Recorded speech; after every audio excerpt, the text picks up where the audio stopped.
So yesterday, Joe Biden announced that his vice presidential pick is Democratic Senator Kamala Harris. Now, this came as a surprise to maybe a handful of people across the country. It was always kind of assumed she was going to be it. We knew she was in the running, at least as a finalist. So it's official now. It is Biden-Harris 2020 up against Trump-Pence 2020. Now, there's been a lot said. We've spoken a lot. Other people are talking about it right now, too, about Kamala Harris's history as, the top cop over in California. A lot of criticism right now coming from the progressives is that Harris is a cop. And I don't want to get into any of that because we have discussed that at length. She is. She instituted many policies that were straight up cruel, not just tough on crime, as she's being described as right now by some publications. Straight up cruel is what she was at times.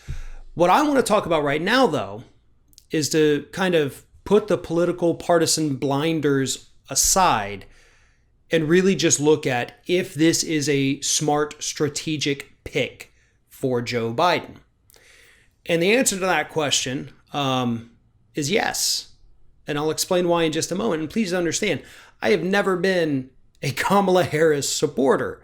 Could not stand the fact that she really didn't stand for anything in the Democratic primary. She has been very corporatist. In the last few months, though, we have seen her actually join in on some very progressive legislation pushed forward by Bernie Sanders. So maybe she's having a genuine change of heart, or maybe she knew that she was going to be the vice presidential pick and tried to be a little bit more progressive than she actually is. And of course, as I've mentioned, her history is absolutely atrocious. The reason Steve Mnuchin is Secretary of the Treasury right now is because Harris didn't prosecute him and throw his ass in jail. I will never forgive her for that. On top of all the other stuff, hurting African-American communities with her truancy policies where you throw the kids' parents in jail. But I'm getting beside myself, right? Let's go back. Is this a smart move, yes or no? Again, the answer is yes. And here's why. Harris right now, her past, that tough on crime, that cruel to lawbreakers, that's the message that Joe Biden wants to send.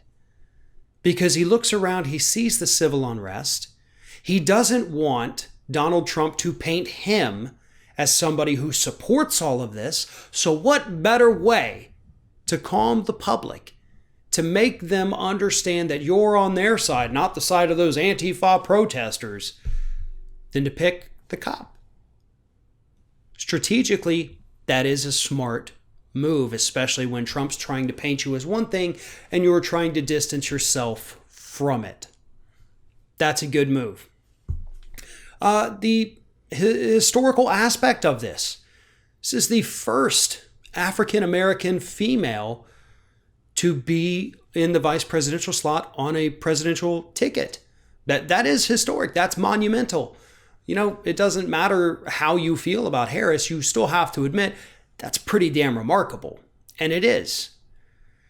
You also have to understand that Harris is now the person that's going to go up against little Mike Pence in the debate, assuming we even have debates. I'm willing to bet some of them, including the vice presidential one, are going to be canceled. But Harris was a good debater, right? She knew what she was doing in there. She could be folksy when she needed to be. She could be tough when she needed to be. That, to me, was her biggest strength. And then, of course, the diversity. Not just being the first female African-American on the vice presidential slot, but in general showing that, hey, it's not just a bunch of old white men.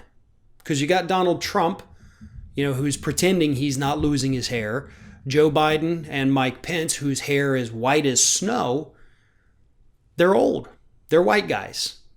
So you throw in a Kamala Harris in here and suddenly things look a little different. Suddenly, this ticket's starting to look more like America and not just one of Donald Trump's country clubs. That is also a smart move. Harris is smart. Harris is tough.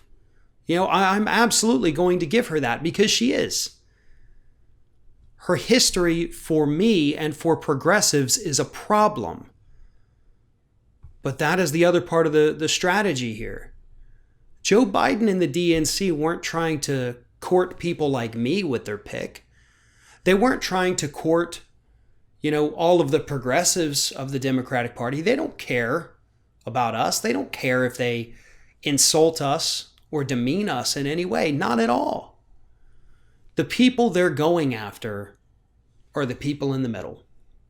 The people, the 7%, mind you, because that's all there is. The 7% of people who say, well, I'm not sure who I'm going to vote for yet.